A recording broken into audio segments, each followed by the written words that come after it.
तो अब हम शुरू करते हैं। तो कल हमने जो किया था, हमने सुपरपोजिशन के दो रिजल्ट्स देखे थे। आप कह सकते हो कि या तो आपका कंस्ट्रक्टिव इंटरफेरेंस होगा या फिर डिस्ट्रक्टिव इंटरफेरेंस होगा। कंस्ट्रक्टिव इंटरफेरेंस का मीनिंग है कि दो रे मिल के एक दूसरे को सपोर्ट करेंगी और एम्पलीट्यूड बढ़ जाएगा। जबकि डिस्ट्रक्टिव इंटरफेरेंस में क्या होगा कि दोनों एक दूसरे को अपोज करेंगी और एम्पलीट्यूड जीरो हो जाएगा। ठीक है, इसके लिए जो हमारी कंडीशंस थी वो हमने लिखी थी। दो तरीके से लिख सकते हैं। अगर आप कंस्ट्रक्टिव इंटरफेरेंस को देख रहे हैं तो कंस्ट्रक्टिव इंटरफेरेंस के लिए डेल्टा फाई जो है, यानी कि फेज डिफरेंस दोनों वेव्स के बीच में, जो कि φ1 माइनस φ2 होता है, ये कितना आया था कंस्ट्रक्टिव के लिए? 2n पाई। ठीक है, जहाँ की n क्या हो सकता है? 0, 1, 2 एंड सो ऑन, इंटीजर्स होंगे। इसी को जब हम ट्रांसफॉर्म करते हैं पाथ डिफरेंस के टर्म में,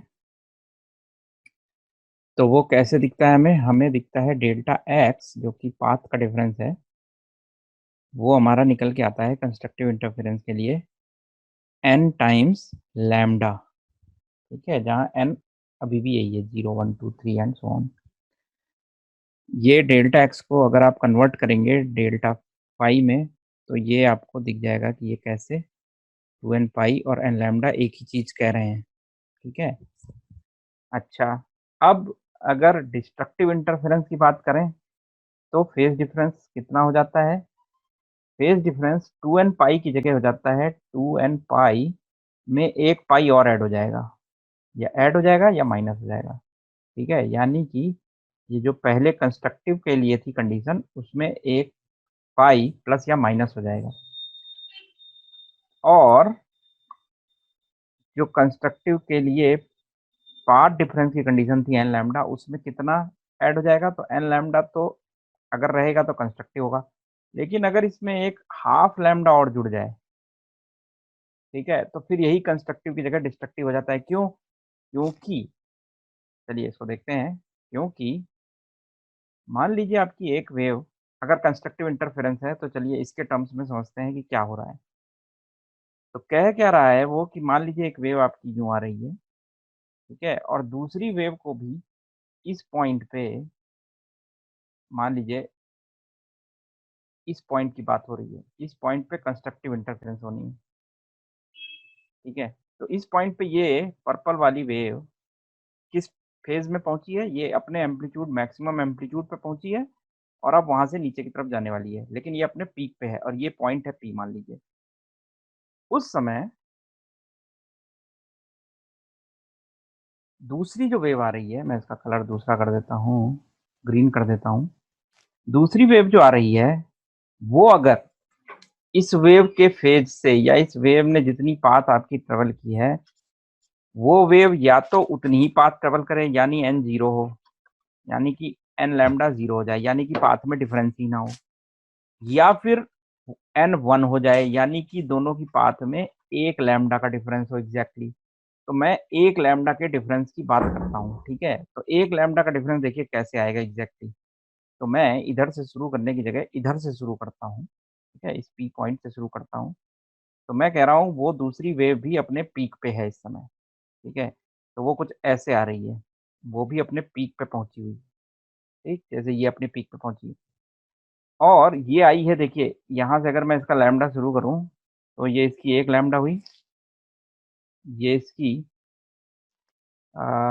इस जगह पे आते आते दो लैम्डा हुई, और ये हाफ लैम्डा यहाँ पहुँच के होती, तो ये 2 एंड ए क्वार्टर लैम्डा है इसकी। ठीक है, ये हाफ नहीं है, हाफ तो यहाँ तक पहुँचती, तो ये हाफ का भी हाफ है, यानी क्वार्टर है, 2 एंड क्वार्टर। तो यानी कि ये इसकी कितनी लैम्डा में पहुँची है? इसकी पाथ कितनी है इस पर्पल वाले की? 2 एंड 1/4 लैम्डा। ये इतनी लैम्डा तय करके यहाँ तक पहुँची है। ग्रीन वाली को मैं दिखाने जा रहा हूँ 3 + 1/4 लैम्डा का। ठीक है, तो 1/4 तो ये आ गया, यहाँ से अगर ये शुरू हो रहा है तो फिर ये यूं जाएगा, यूं जाएगा, यूं जाएगा। चलिए गिनते हैं।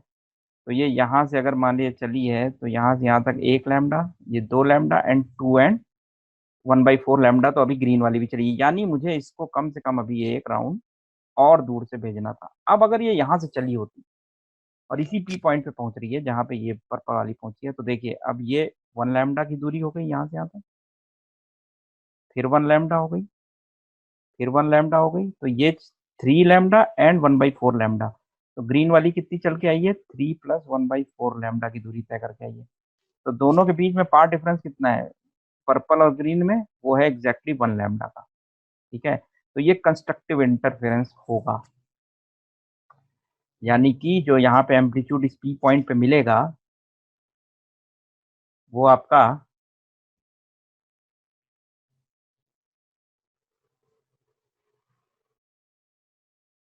वो आपका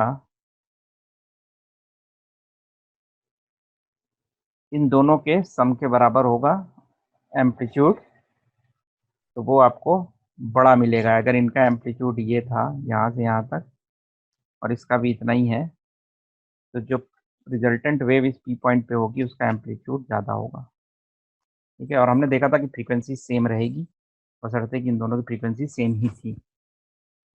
ये कंस्ट्रक्टिव इंटरफेरेंस है। डिस्ट्रक्टिव में क्या होगा कि एन लैम्डा की जगह 1 लैम्डा या 2 लैम्डा की जगह 1.5 लैम्डा का पार्ट डिफरेंस होगा, या 2.5 का होगा, या 3.5 का होगा। ठीक है, तो ये इंपॉर्टेंट चीज़ है। अब आपको मैंने इस तरह से इसलिए लिख के दिखाई है, मैं इसको ऐसे भी लिख सकता था डायरेक्ट कि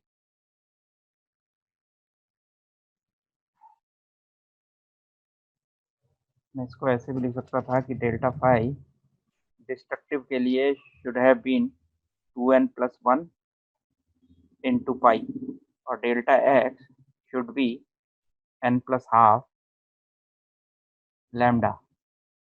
ठीक है, तो पॉइंट ये है कि फिर अगर आप इसको ऐसे देखने लग जाते हैं तो फिर आप एसेंस खो देते हैं कि हुआ क्या। इसलिए मैंने इसको ब्रेक करके दिखाया है कि ये हो रहा है कि अगर एन लैम्डा पे आती तो कंस्ट्रक्टिव होता, लेकिन क्योंकि हाफ लैम्डा और जुड़ गई है, तो हाफ लैम्डा का मतलब होता है 180 डिग्री का फेज डिफरेंस, यानी पाई का फेज डिफरेंस। तो एक वेव अगर यूं है, ठीक है, और इससे 180 डिग्री के फेज डिफरेंस पे दूसरी वेव कैसी दिखेगी? बिल्कुल एग्जैक्टली इसका उल्टा दिखती है। ये मतलब है। ठीक है, तो ये दोनों वेव एक दूसरे को कैंसिल कर देंगे और बिल्कुल फ्लैट मिलेगा आपको उस जगह पे। तो उसको लिखने का तरीका ये है मैथमेटिकली। ठीक है, तो कंस्ट्रक्टिव का फार्मूला आप याद कर लीजिए, एन लैम्डा है, और इसी एन लैम्डा को आप फेज में चेंज करेंगे तो ये 2n पाई होता है। और आपको कंस्ट्रक्टिव से डिस्ट्रक्टिव के लिए जाना है तो आपने करना क्या है कि एक फेज डिफरेंस में पाई का फेज डिफरेंस जोड़ दीजिए, और पार्ट डिफरेंस में उसके इक्विवेलेंट कितना लैम्डा जुड़ेगा? आधा लैम्डा, यानी लैम्डा/2 जुड़ेगा। ये कल की बात है, रिवाइज कर रहा हूँ क्योंकि ये इंपॉर्टेंट है आपके लिए। अब हम चलते हैं एक और चीज़ जो आपको पता होनी चाहिए कि देखिए, मैंने सिंप्लीफिकेशन के लिए एम्पलीट्यूड जो था y1 का a माना था, y2 का भी a माना था। ठीक है, a1 a2 अलग अलग नहीं माने थे, पर मान लीजिए कि अगर एम्पलीट्यूड a1 और a2 होते, ठीक है, a नहीं होते, अलग अलग होते, तो रिजल्टेंट एम्पलीट्यूड का फार्मूला क्या बनने वाला था? देखिए, अभी आपने जो निकाला था रिजल्टेंट एम्पलीट्यूड का फार्मूला कैपिटल ए का, वो क्या था? 2a cos delta phi by 2। तो अभी तक आपका था 2a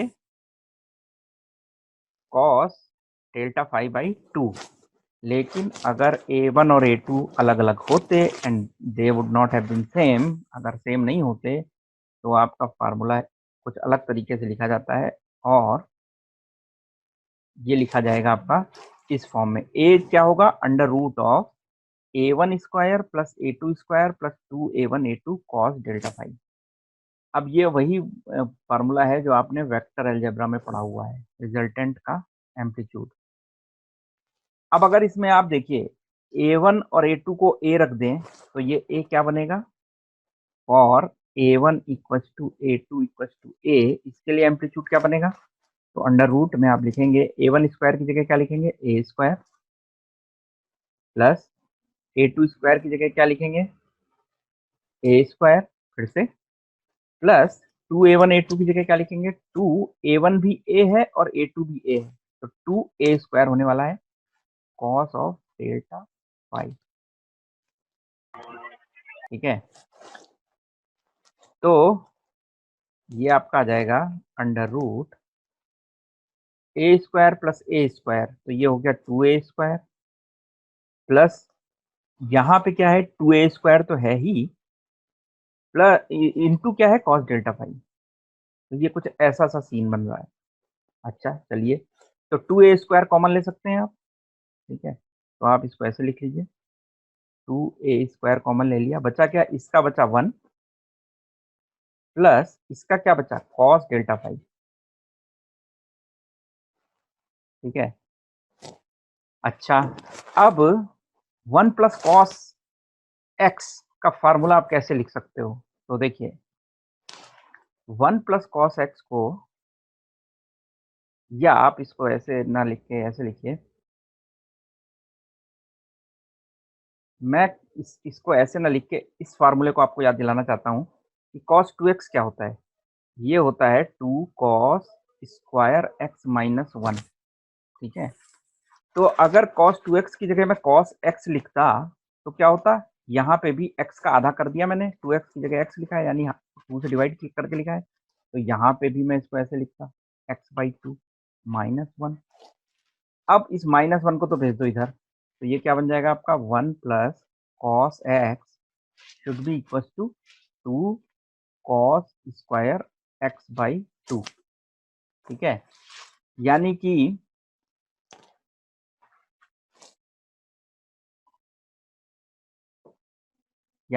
cos x को मैं क्या लिख सकता हूँ, तो मैं cos x को लिख सकता हूँ, यही लिख सकता था।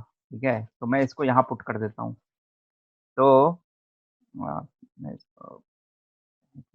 इसको उस तरह से लिखने की जगह सीधे वहीं पे पुट कर देता हूँ।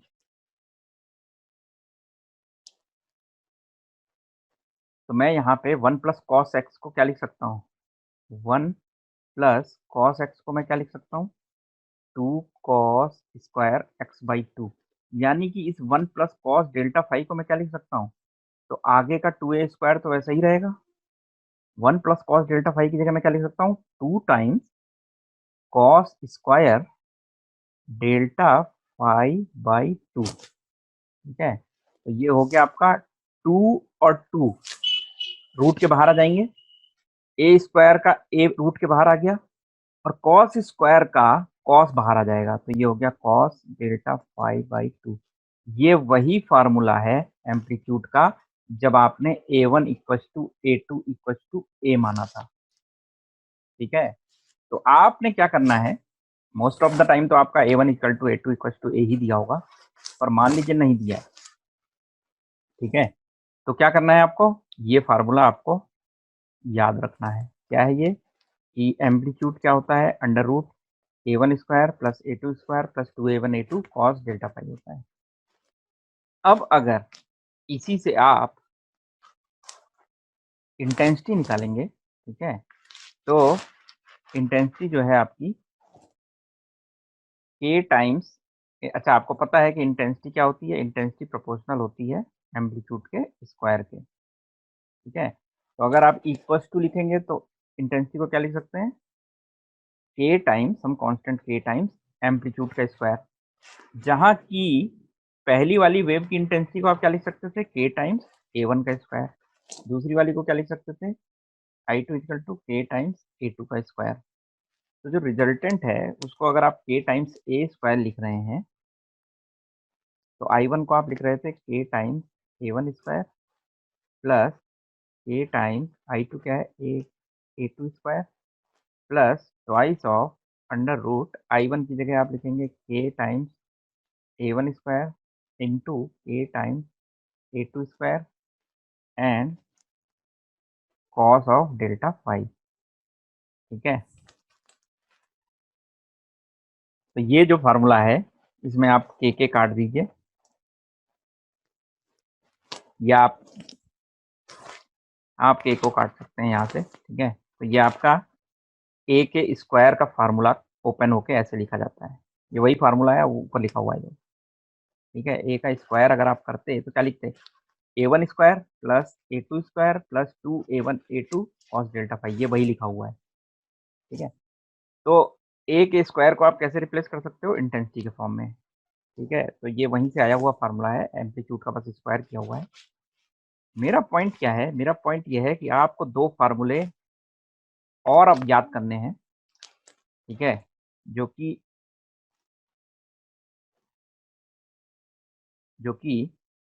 ऐसे दिख रहे हैं आपको।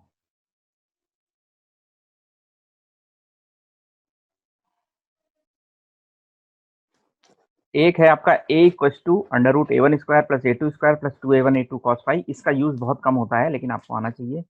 ये जो फार्मूला है कि इंटेंसिटी जो होती है, दो वेव मिलके क्या इंटेंसिटी देंगे किसी पॉइंट P पे, जबकि वो वहां पे डेल्टा फाई के फेज डिफरेंस से पहुंचे हैं, यानी एक का फाई 1 है दूसरे का फाई 2 है फेज, और फाई 1 माइनस फाई 2 अगर डेल्टा फाई से रिप्रेजेंट होता है, तो इंटेंसिटी जो है वो आपकी क्या होती है, I1 plus I2 plus 2 under root I1 I2 cos delta phi, ठीक है। तो ये फार्मूला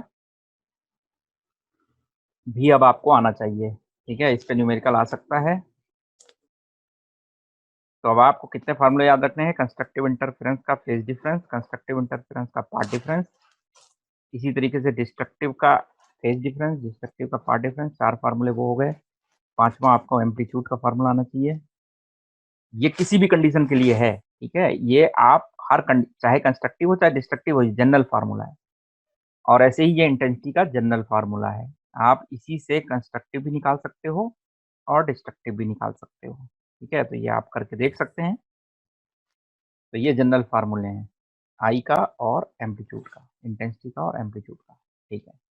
अब हम आ जाते हैं काम की बात पे, जो कि थी आपकी YDSC, जो कि अब आपके कोर्स का एक नया टॉपिक शुरू हो रहा है, ठीक है। तो हम यंग के डबल स्लिट एक्सपेरिमेंट को देखते हैं।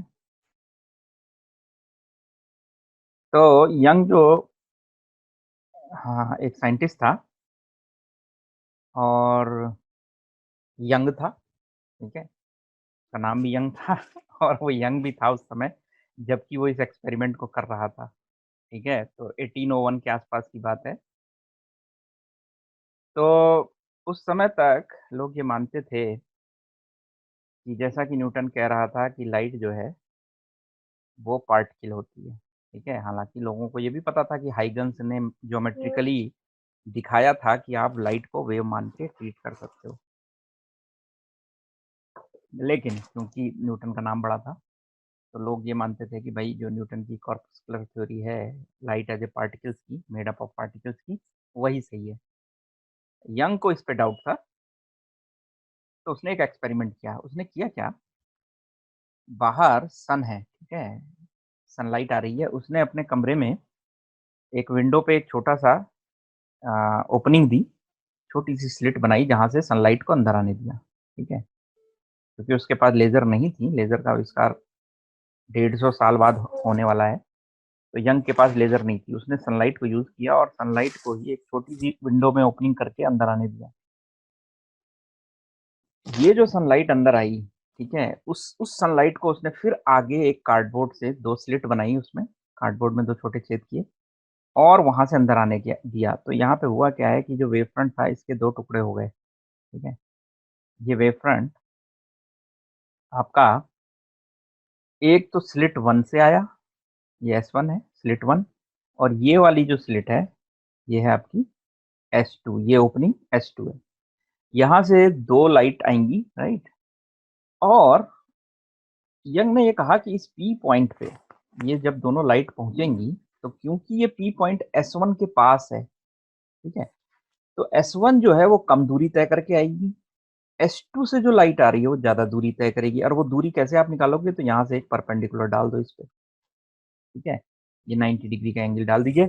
तो यहाँ से यहाँ तक की दूरी और यहाँ से यहाँ तक की दूरी तो बिल्कुल सेम है, ठीक है। लेकिन ये जो दूरी है, ये वाली दूरी, ये एक्स्ट्रा है, ठीक है। तो मैं इसको क्लीन करके आपको फिर से दिखाता हूँ मैं किस दूरी की बात कर रहा हूँ। यहाँ से अगर आपने 90 डिग्री का एंगल डाला तो ये जो दूरी है, ये S2 से जाने वाली लाइट एक्स्ट्रा तय कर रही है, यानी कि ये पार्ट डिफरेंस है, ठीक है। और ये पार्ट डिफरेंस निकल के आएगा D of sine of theta के बराबर, जहाँ की थीटा कौन सा एंगल है, तो थीटा आप यहाँ से सेंटर से अगर इस पी पॉइंट तक एंगल बनाओ तो ये थीटा एंगल है, ठीक है। मैं इसको अभी और क्लियर करके आपको दिखाता हूँ। तो पॉइंट ये है कि यंग ने अपना सेटअप इस तरह से बनाया कि किसी पी पॉइंट पे सेंटर अगर ओ है स्क्रीन का, ये स्क्रीन है आपकी, और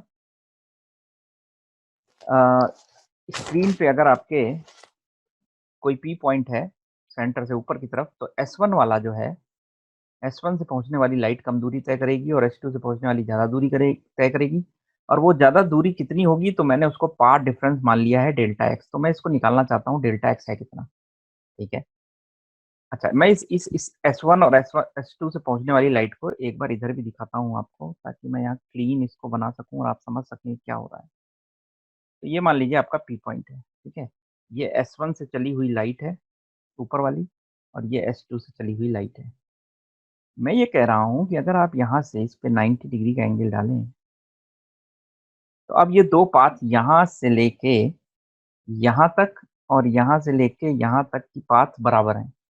बची हुई पाथ जो S2 से चली लाइट एक्स्ट्रा तय करेगी वो ये है, इसको मैंने नाम दिया है डेल्टा एक्स। कहाँ से कहाँ तक की, यहाँ से यहाँ तक, ये डिस्टेंस, ठीक है, ये डिस्टेंस डेल्टा एक्स है। अच्छा, इस डिस्टेंस को मैं निकालना चाहता हूँ। अच्छा, एक चीज और भी है कि अगर मैं इन दोनों के सेंटर से एक लाइन खींचूं, लाइन खींचता हूँ, ठीक है, तो ये स्क्रीन पे ओ पॉइंट पे मिलेगी, क्योंकि ये सेंटर से आई हुई लाइट है, यहाँ के सेंटर से। अच्छा, इन दोनों के बीच का, स्लिट 1 और स्लिट 2 के बीच में डिस्टेंस है स्मॉल डी, ठीक है। स्लिट से लेके स्क्रीन तक का डिस्टेंस है कैपिटल डी, ठीक। अच्छा, यहाँ से ये पी पॉइंट, ओ से लेके पी पॉइंट तक को मैं डिस्क्राइब करता हूँ डिस्टेंस वाई से, ठीक है।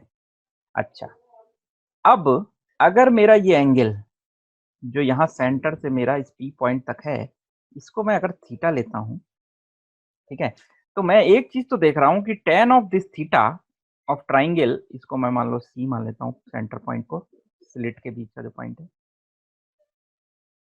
तो मुझे दिख रहा है कि ट्राइंगल, अगर मैं इस ट्राइंगल को बात करूं कि ट्राइंगल पी ओ और सी, ट्राइंगल पीओसी को देखिए आप,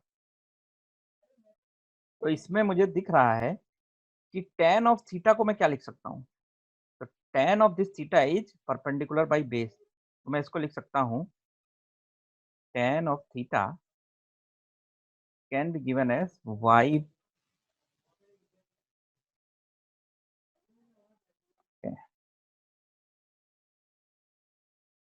okay, we have 10 minutes more, मेरे पास मैसेज आ गया है जूम से, कोई बात नहीं। तो मैं इसको लिख सकता हूँ y बाई कैपिटल डी, ठीक है। अच्छा, मुझे इस डेल्टा एक्स की वैल्यू भी चाहिए, ठीक है। तो चलिए देखते हैं, अगर मेरा ये एंगल थीटा है, ये वाला एंगल, ठीक है, ये एंगल थीटा है, मुझे एक और चीज देखनी है कि ये 90 डिग्री है मेरा एंगल, ठीक है, ये जो मैंने यहाँ से परपेंडिकुलर डाला है, ओके। तो मुझे और क्या क्या दिख रहा है यहाँ पे, इस एंगल को मैं थीटा मान रहा हूँ, तो मेरा ये एंगल थीटा है एक्चुअली, ठीक है, ये तो मैंने यहाँ बड़े में दिखाया है, छोटे में ये थीटा है। अच्छा, और ये 90 है, ठीक है, ये तो मेरा 90 है, ठीक। तो लेकिन ये 90 इस वाली लाइन पे है, ओके। तो ये थीटा है और ये मैंने 90 डिग्री का एंगल इस पे डाला है। बाय द वे, ये एंगल भी मेरा थीटा है, ठीक है, तो ये मेरा एंगल 90 माइनस थीटा है, ठीक, क्योंकि ये टोटल एंगल 90 डिग्री है। तो अगर ये पार्ट थीटा था, जो कि यही वाला पार्ट है, ठीक है, ये इस सेंटर पॉइंट और इस S2 के बीच में दूरी बहुत कम है, तो ये थीटा जो दिख रहा है, ये S2 से जाने वाली लाइट का भी थीटा ही एंगल है। तो ये बचा हुआ एंगल कितना है, ये एंगल, ये है 90 माइनस थीटा। अब अगर ये 90 माइनस थीटा है और ये 90 है तो ये एंगल कितना है? तो ये एंगल मेरा एक्चुअली में फिर से थीटा है। अब मैं इस साइड को निकालना चाह रहा हूँ, ये दूरी, ठीक है, जिसको मैं डेल्टा एक्स बोल रहा हूँ। तो मेरा डेल्टा एक्स कितना आएगा? तो मैं इस साइड को निकालना चाह रहा हूँ, ठीक है, ये मेरा 90 डिग्री है। ये दूरी मेरी यहाँ से यहाँ तक कितनी है? डी है, लिखी हुई है मैंने, ठीक है। तो मैं इस दूरी को डेल्टा एक्स बोल रहा हूँ, यहाँ से यहाँ तक, ये डी है, ये मुझे डेल्टा एक्स चाहिए, ये मेरा परपेंडिकुलर है। तो अगर मैं साइन ऑफ थीटा लिखूं, जहाँ की ये एंगल थीटा है, ठीक है, ये मेरा परपेंडिकुलर है, ठीक है, ये मेरा 90 डिग्री है, ठीक है। तो ये मेरी एंगल वाली साइड है, तो मैं इसको अलग बनाता हूँ, ये थोड़ा सा कंफ्यूजिंग हो जाता है। ये मेरी साइड है एंगल वाली, ठीक है, ये मेरा 90 डिग्री का एंगल है, ये मेरा थीटा है, ये बोल रहा हूँ मैं, ये मेरा 90 डिग्री का एंगल है, ये साइड मेरी डी है, और इस साइड को मुझे निकालना है। इस साइड का नाम मैं देता हूँ डेल्टा एक्स। तो अगर मैं यहाँ से बोल रहा हूँ कि साइन थीटा निकालूँ इसका, ठीक, तो ये मेरा परपेंडिकुलर है, तो साइन ऑफ थीटा मेरा क्या होगा? डेल्टा एक्स बाई डी, क्योंकि साइन ऑफ थीटा क्या होता है? Perpendicular by hypotenuse. तो परपेंडिकुलर कितना है मेरा? ये वाली साइड है डेल्टा एक्स, और हाइपोटेन्यूज क्या है? ये डी है मेरा, राइट, क्योंकि ये तो बेस है, जिससे चिपका होता है एंगल, वो आपका बेस होता है, ठीक है। तो ये हो गया डेल्टा एक्स बाई डी, यानी कि डेल्टा एक्स को निकालने का मेरे पास एक फार्मूला आ गया है। डेल्टा एक्स को मैं लिख सकता हूँ डी ऑफ साइन थीटा, ठीक है। अब देखिए, अब यहाँ पे ऑप्टिक्स में मोस्ट ऑफ द टाइम आपको एक चीज दिखेगा कि वो एंगल थीटा को बहुत स्मॉल लेते हैं। तो अगर थीटा बहुत छोटा एंगल है तो you can write sine theta equal to tan theta, और टेन थीटा मुझे पता है पहले से क्या है, वाई बाई डी, ठीक है। तो एक्चुअली में डेल्टा एक्स कितना निकल के आया है? तो डेल्टा एक्स का फॉर्मूला हो जाएगा, मैं कहाँ लिखूँ, मैं इन सबको साफ कर देता हूँ। डेल्टा एक्स का मेरे पास फार्मूला आ गया है एक तो, कि डी ऑफ साइन थीटा। अब इसको मैं डी ऑफ टेन थीटा लिख सकता हूँ, y, because theta is very small, ठीक है। यानी कि डेल्टा एक्स को I can write as D of tan theta, मेरा कितना था? Y by capital D. यानी यहाँ से आपके पास ये जो फार्मूला आया है, ठीक है, ये अब वाई निकाल सकते हैं, यानी वाई को आप क्या लिख सकते हो? Delta x into capital D by small D. ये आपकी इस दूरी का फार्मूला आ गया है वाई का, ठीक है। अब डिपेंडिंग ऑन डिस्ट्रक्टिव इंटरफेरेंस है या कंस्ट्रक्टिव है, वाई दो तरीके से निकलेगा। तो वाई कंस्ट्रक्टिव इंटरफेरेंस के लिए क्या फार्मूला बनेगा? कैपिटल डी बाई डी तो रहेगा, डेल्टा एक्स को आप क्या रख दोगे? एन लैम्डा रख दो, ठीक है, पार्ट डिफरेंस एन लैम्डा है कंस्ट्रक्टिव के लिए। ऐसे ही डिस्ट्रक्टिव के लिए क्या निकलेगा? डी बाई स्मॉल डी तो रहेगा, डेल्टा एक्स को क्या रख दोगे? एन प्लस हाफ लैम्डा, ठीक है। यही यंग का एक्सपेरिमेंट है, कोई कठिन एक्सपेरिमेंट नहीं है, सिंपल सी मैथ्स है, ठीक है। ये यहाँ आपको दिख गई है सारी मैथ, ये जो की हुई है यहाँ पे, ठीक। बस आपको थोड़ा सा ये एंगल खींच के आपको थीटा इसको मान के, क्योंकि ये एंगल भी थीटा है, आपको ये पता करना है कि ये साइड कितनी आएगी। तो ये delta x equal to D sine theta आएगी। तो कुछ चीज़ें आपको याद रखनी है, उसके बाद ये यंग का डेरिवेशन जो है बहुत आसान है, और ये इस बार आएगा क्योंकि लास्ट सेम में नहीं आया है, लास्ट सेम में डिफ्रैक्शन आया है, तो इस बार आप वाई डी एस सी आपका आना है, ठीक है। तो ये डेरिवेशन आपका आएगा, ये नेक्स्ट जो कुछ पेजेस हैं इसमें ये मैं आपको भेज दूंगा। तो इसमें जो देखिए, अब मैं इसको एक बार दिखा देता हूँ कि इसने क्या किया है। तो इसने पहले कहा है कि पार्ट डिफरेंस आपका जो फार्मूले हैं ये आपको आते हैं, ठीक है। फिर इसने tan theta equal to y by D निकाला है यहाँ पे, जो हमने भी किया है, ठीक है। नेक्स्ट स्लाइड में पार्ट डिफरेंस को इसने वाई डी बाई डी निकाला है, फिर वाई को कंस्ट्रक्टिव इंटरफेरेंस के लिए इसने n lambda D by D निकाला है, ये हमारा भी यही आया है, और डिस्ट्रक्टिव के लिए y equal to n plus half लिखिए लैम्डा डी बाई डी, या two n plus one lambda D by D, और टू नीचे और लगा लीजिए, ठीक है, एक ही फार्मूले हैं दोनों। अब यहाँ आप देख सकते हैं ये कुछ सेटअप में उसने डिजाइन थीटा दिखाया है कि डेल्टा एक्स कैसे आया है, ये थीटा है और ये एंगल भी थीटा है। और जो इंटरफेरेंस पैटर्न दिखेगा वो दिखेगा कैसे, तो देखिए ऐसे दिखेगा। होता क्या है कि सेंटर में आपको ब्राइट दिखेगी, उसके बगल में ये रीजन आपको फिर डार्क दिखेगा, फिर ब्राइट दिखेगा, फिर डार्क दिखेगा। ठीक है, तो इस तरह से आपको ये रीजन दिखेंगे और इनकी इंटेंसिटी देखिए ऑलमोस्ट बराबर है। ठीक है, बिल्कुल सेम इंटेंसिटी के आपको ब्राइट डार्क दिख रहे हैं। ठीक है, तो ये इंटरफेरेंस जब होता है वाईडीएससी तो उसमें इंटेंसिटी बराबर है सभी ब्राइट की, डार्क तो डार्क ही है, डार्क में तो आपको दिख नहीं रही लाइट। ठीक है, और इस तरह का इंटरफेरेंस पैटर्न दिखता है, तो ये आपको पता होना चाहिए।